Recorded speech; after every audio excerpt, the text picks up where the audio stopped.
તો હેલો મિત્ર, આજે આપણે જોઈશું લગેજ ભાડાના દાખલા અને તેના મોસ્ટ આઈએમપી પ્રકાર કે જેમાંથી આપણે દાખલાની રકમ મેળવી શકીએ. તો સૌ પ્રથમ લગેજ ભાડાનો ટોટલ 4 પ્રકાર હોય છે અને તે ક્યાં તો કે પહેલું આવે ચાર્જેબલ વજન, જે તમને રકમમાં આપેલું હોય છે ચાર્જેબલ વજન. ત્યારબાદ બીજું સંપૂર્ણ લગેજ કે તેમાંથી આપણે ચાર્જેબલ લગેજ મેળવવાનો રહેશે. ત્યારબાદ છે ત્રીજું ચાર્જેબલ વજન સીધું આપેલું હોય છે કે ભાઈ તેનું ભાડું નક્કી કરવાનું હોય છે. ત્યારબાદ છે ચોથું કિલોમીટર પ્લસ વજન આપેલ હોય ત્યારે આપણે તેની સીધી રકમ આપવી પડે છે.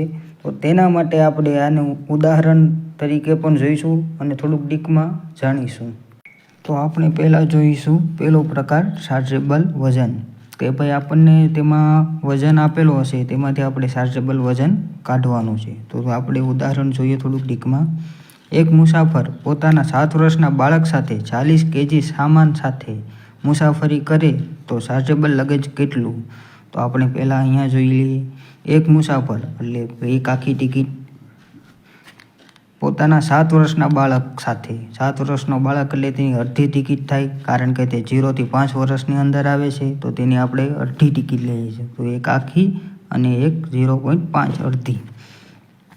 તેની પાસે ટોટલ વજન છે 40 kg. તો તેની પાસે ટોટલ 40 kg સામાન છે. તો આપણે અહીંયા તેની ગણતરી કરીએ. એક આખો મુસાફર છે અને તેની સાથે તેનું બાળક છે 7 વર્ષનું, એટલે આની એક આખી ટિકિટ અને આ બાળકની અડધી ટિકિટ થશે. તો ટોટલ બેને થઈને 1.5 એટલે દોઢ ટિકિટ થશે, તેની ટોટલ દોઢ ટિકિટ. તો તેમાં તે કેટલો લગેજ ફ્રી લઈ જઈ શકે? તો આપણને ખ્યાલ જ છે કે એક મુસાફર પુખ્ત વયનો હોય તો તે 25 kg વજન ફ્રી લઈ જઈ શકે.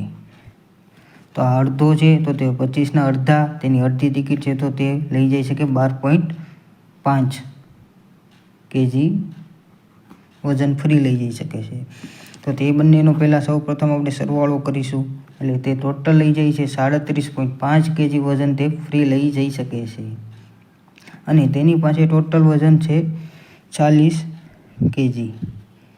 40 kgમાંથી આપણે 37.5 kg બાદ કરીશું તો આપણને અહીં અડધી kg વજન છે તે ચાર્જેબલ વજન છે. તો અહીં તેનો સીધો જવાબ આવી ગયો અડધી kg.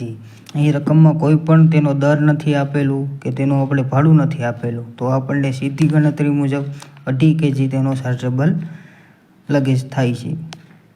ત્યારબાદ આપણે જોઈએ પ્રકાર નંબર 2 સંપૂર્ણ લગેજ. તો તેમાં એવું હશે કે તેમાં તે સંપૂર્ણ રકમમાં લગેજ આપેલો હશે, તેમાંથી આપણે તેનું સ્ટેજ, મુસાફર કેટલા છે, તેનો દર કેટલો છે તે બધું નક્કી કરી અને તેની રકમ મેળવવાની રહેશે.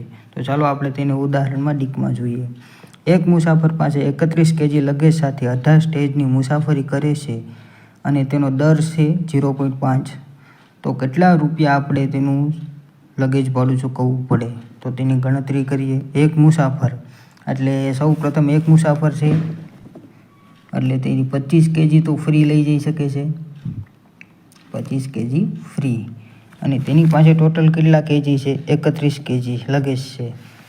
તો 25 માઇનસ 31 માઇનસ 25 એટલે તેનું લગેજ 6 kg તેનું ચાર્જેબલ લગેજ છે. ચાર્જેબલ લગેજ છે.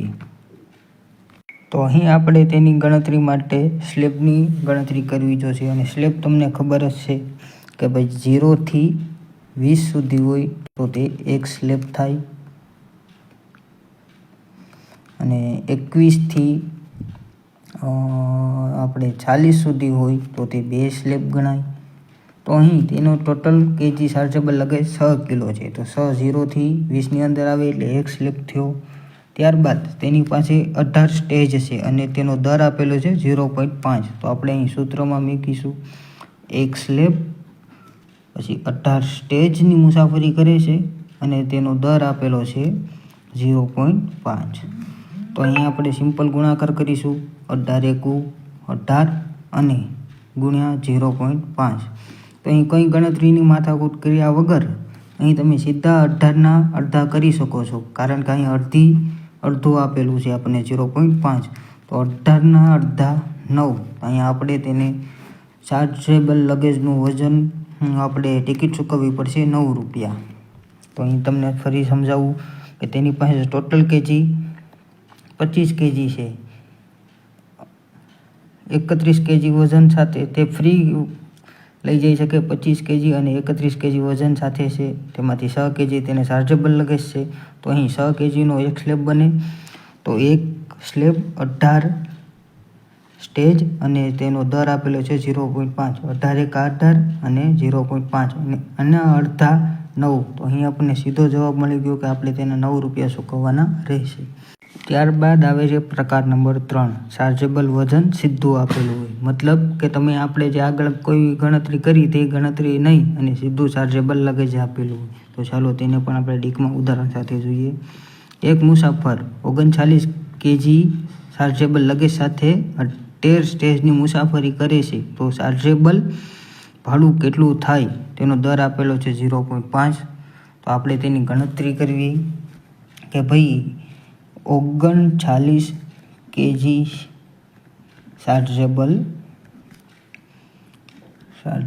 લગેજ છે અને એક મુસાફર છે. તો અહીંયા મુસાફરના 25 કેજી બાદ કરવાના નહીં રહી, કેમ કે સીધું ચાર્જેબલ લગેજ આપેલું જ છે. તો અહીં આપણે 29 કેજીના આપણે સ્લેબ ગોતવાના છે.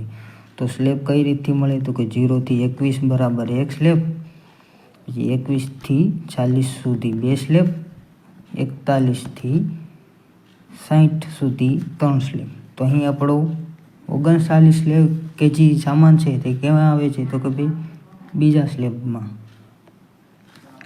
તો અહીંયા સ્લેબ નંબર આપણને મળી ગયા. સ્લેબ છે 2 અને મુસાફરી કરે છે સ્ટેજ છે તેના 13 સ્ટેજ છે અને સ્ટેજ દર ભાડું છે 0.5. તો અહીં આપણે અહીંયા લખશું તે 2 × 13 × 0.5.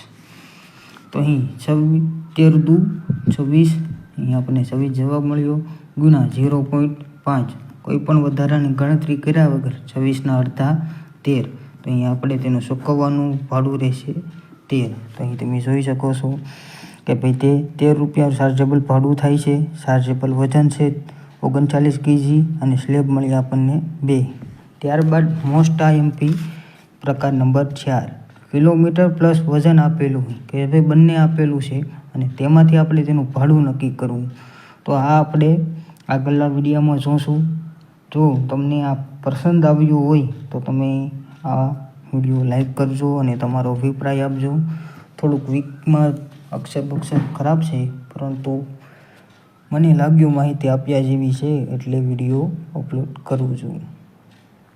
જો તમારે પ્રકાર નંબર 4 વિશે વધુ ડીકમાં માહિતી જોતી હોય તો તમે કોમેન્ટ કરી દેજો પ્રકાર નંબર 4. એટલે આપણે તેનું ઉદાહરણ સાથે લઈને આવીશું અને થોડુંક ડીકમાં જોઈશું. આ મોસ્ટ આઈએમપી કહેવાય પ્રકાર નંબર 4.